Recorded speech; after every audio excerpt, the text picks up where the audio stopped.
French lovers, and welcome to my YouTube channel. I've come back with another grammatical point in French, and that's the verb avoir.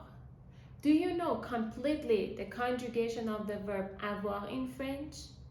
Do you know all the situations in which the verb avoir is used?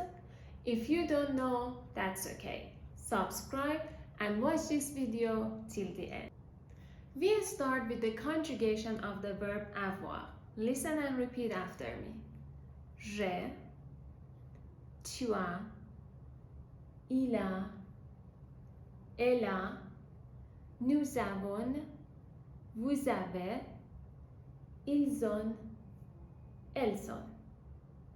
Now we go through the examples. J'ai beaucoup d'étudiants. Tu as une bonne enseignante. Elle a des fleurs. Did you pay attention? All of these examples are talking about the possession.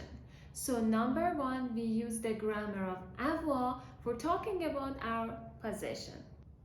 Number two, the verb avoir is used to talk about age. For example, j'ai 35 ans.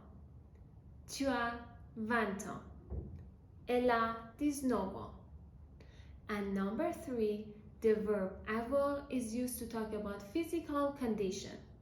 For example, j'ai mal à la tête. J'ai soif. J'ai froid. J'ai chaud. J'ai faim. Voilà.